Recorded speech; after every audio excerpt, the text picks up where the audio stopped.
Mungkin karena aku nulisnya based on ceritanya, kisah nyata. Aku kalau lagi galau, aku mengunci diri di kamar. Menurut aku penyemangat yang waktu itu bisa bantu aku, benar-benar ngebantu aku untuk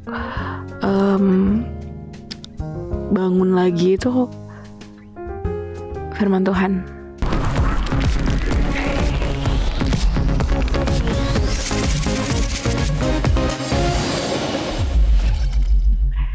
Jadi ada urutannya kan itu ya? Apa bener. aja tuh urutan lagu kamu yang sialnya? Jadi sialnya hidup harus tetap berjalan, terus kata mereka ini berlebihan. Lama-lama kita kubur sampai mati, ambang pintu, berlari. Kini mereka tahu dan untungnya hidup harus tetap berjalan. Itu kayak mewakili fase-fase yang biasa orang alami kalau habis mengakhiri sebuah hubungan gitu. Iya, dan banyak teman-teman yang bilang kalau wah liriknya itu sangat easy listening banget buat mereka denger ya, khususnya buat Gen Z gitu. Itu kamu apa yang bisa membuat mereka tuh sangat terhubung banget sama liriknya kamu? Mungkin karena aku nulisnya based on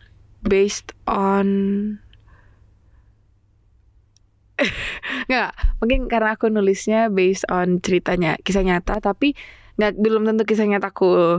Jadi kayak siapapun itu, yang penting kisah nyata gitu loh. Jadi yang aku buat itu mungkin ada beberapa yang aku lebih-lebihkan, tapi itu sedikit gitu loh. Sisanya realitanya seperti itu gitu. Jadi kenapa bisa relate? Karena mungkin itu yang dirasakan sebagian orang. Dan dari pembuatan musik itu ada nggak? Pembuatan lirik itu ada nggak yang aduh ini apa ya liriknya ya? Banyak dong, sering kayak gitu.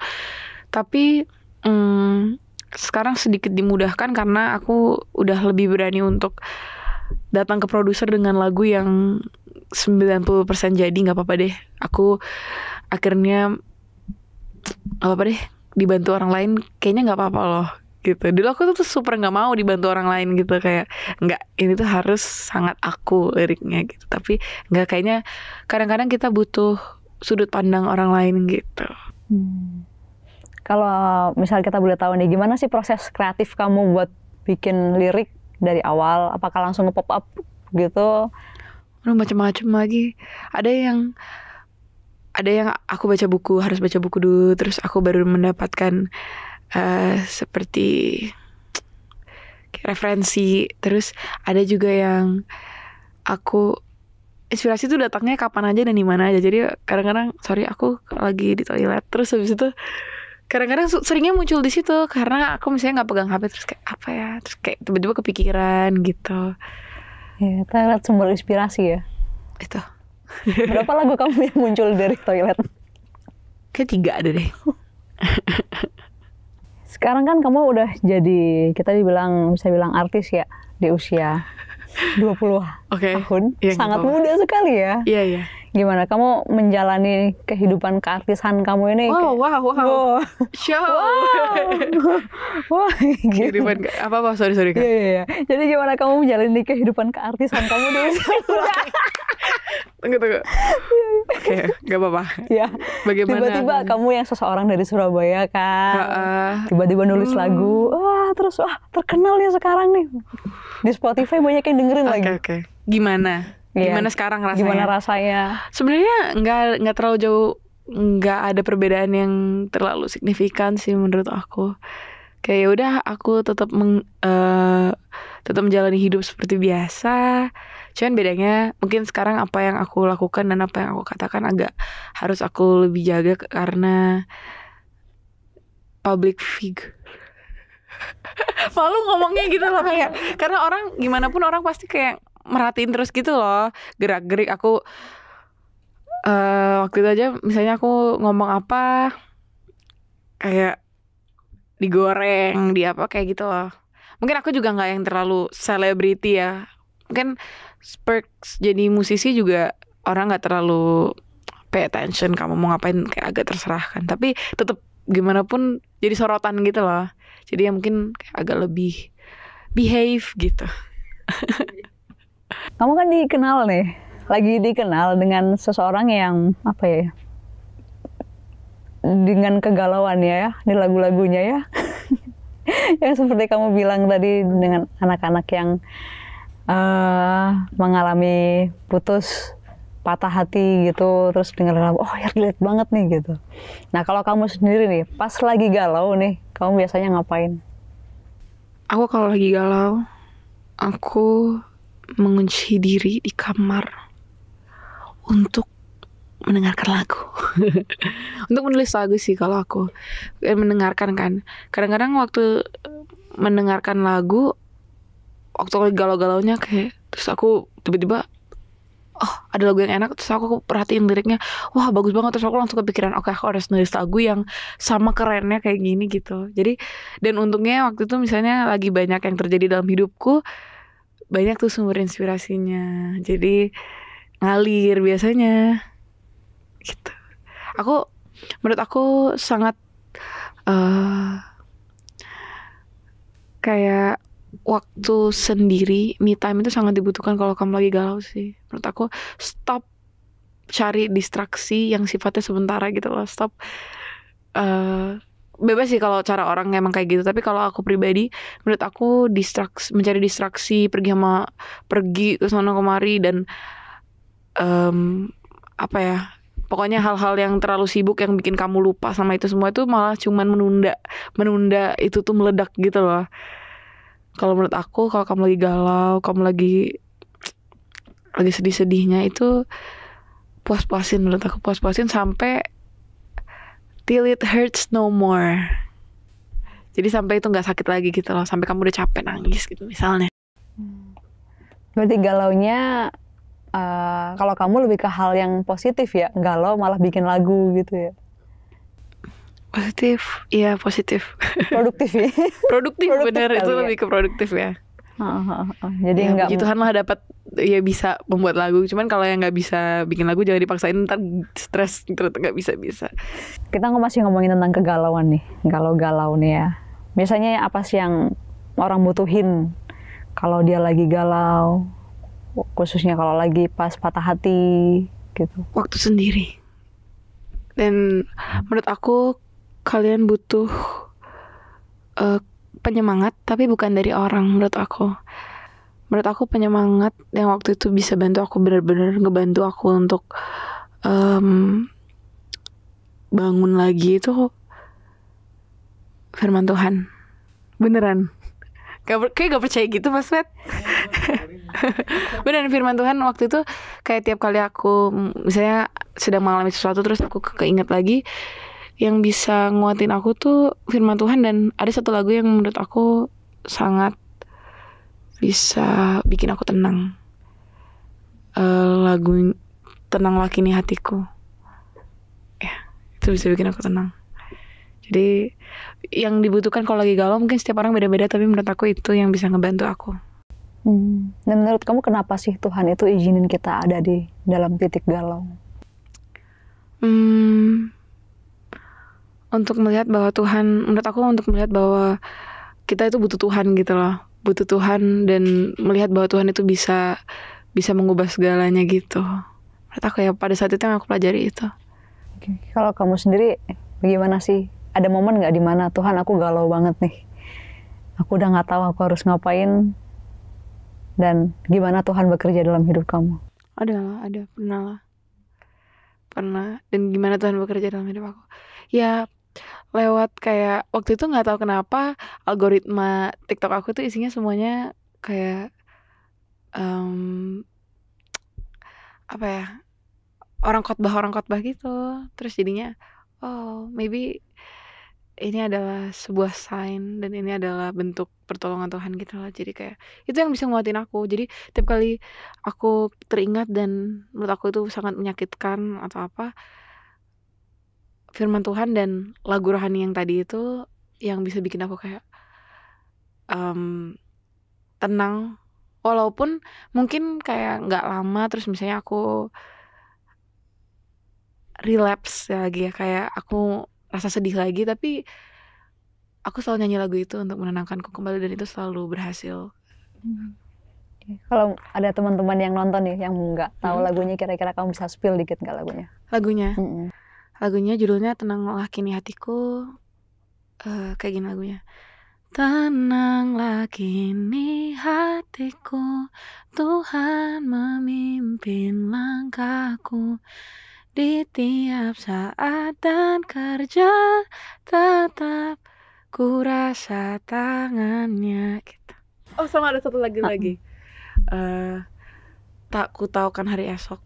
Itu bagus banget sih, apalagi lirik yang tak ku tahu kan hari esok, namun langkahku tegap. Bukan surya ku harapkan, karena surya kan lenyap. Oh tiada ku gelisah akan masa menjelang. Ku berjalan serta Yesus, maka hatiku tenang. Kayak, oh iya, kayaknya harus adjust fokusnya lagi. Dan kayaknya apa yang aku rasa itu bukan tujuan hidupku gitu loh. Kayak, sebenarnya tujuan hidupku tuh apa gitu loh. Waktu itu aku ngerasanya kayak, oh ya, kayak enggak kok, aku berjalan sama Tuhan Yesus.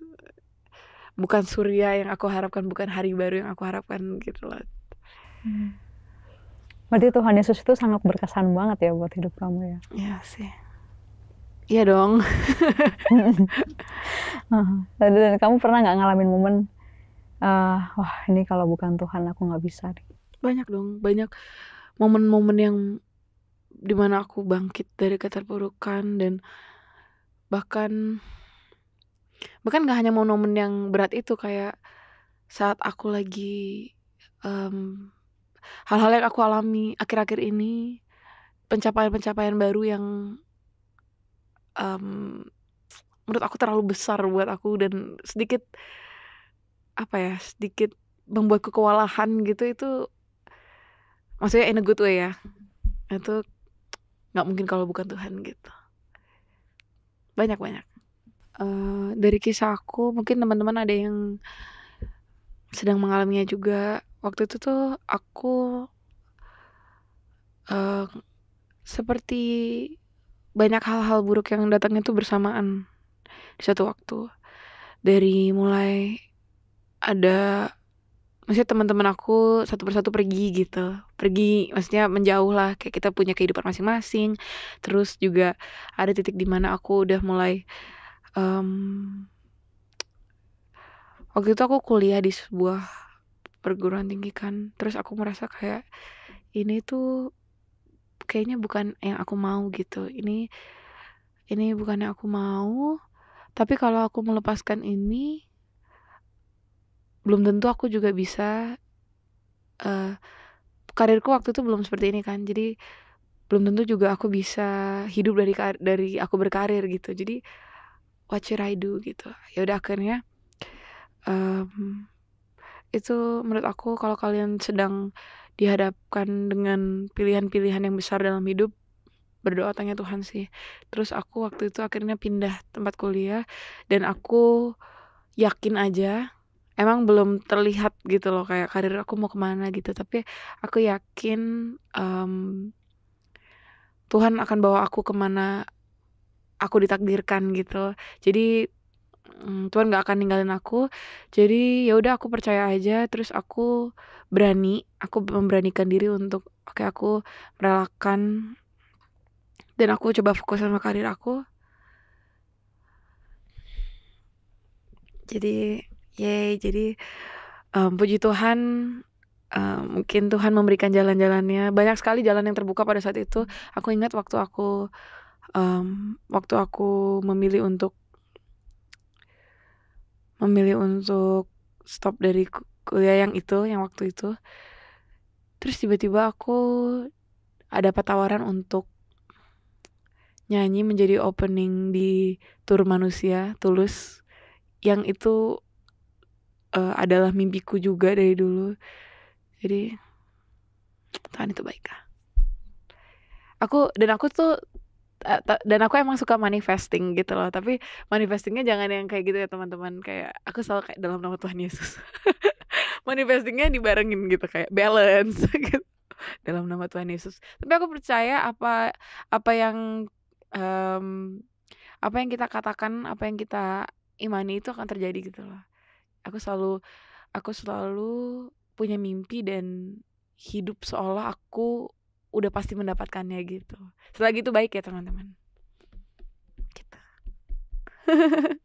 Kalau aku dengar kamu cukup ini ya, cukup dekat dengan Tuhan gitu. Apakah itu salah satu karena pengaruh orang tua kamu juga yang ngajarin kamu dari kecil? Oh ya, aku nggak tahu ya aku dekat sama Tuhan atau enggak, tapi aku sebisa mungkin untuk tetap membangun relasi dengan Tuhan. Mungkin itu sedikit banyak juga karena papaku seorang pendeta. Seorang pendeta dan papa juga yang selalu ngingetin aku untuk mengandalkan Tuhan di setiap situasi, dan mama itu yang selalu, kamu harus baca Alkitab ya hari ini. Jangan, dia bilang sebisa mungkin kamu sebelum beranjak dari tempat tidurmu, kamu diawali dengan firman Tuhan gitu. Apa yang mau kamu sampaikan ke teman-teman yang lagi nonton nih, khususnya yang lagi galau? Kamu mau bilang apa ke mereka? Untuk teman-teman yang lagi galau, menurut aku kalian gak apa-apa. Menurut aku galau itu gak apa-apa, asal pada porsinya. Karena kamu bisa gila kalau kamu menahan itu semua. Jadi menurut aku kalian gak apa-apa, asal gak berlarut-larut. Terus kalian harus mengandalkan Tuhan, karena bener-bener gak ada yang bisa semenenangkan itu selain firman Tuhan dan mungkin lagu-lagu itu yang aku bilang. Jadi kalau kalian belum mencobanya, kalau kalian sedang galau, coba deh sempetin baca firman Tuhan. Kamu buka random aja lah, ayat apapun. Menurut aku Tuhan pasti kasih sebuah sign gitu. Entah apapun itu, kamu mau lewat aplikasi juga ada renungan harian itu ya. Itu menurut aku sangat membantu sih. Karena firman Tuhan itu menurut aku sifatnya general, buat bisa untuk kamu dalam situasi apapun. Ada rencana untuk menciptakan lagu-lagu happy kah?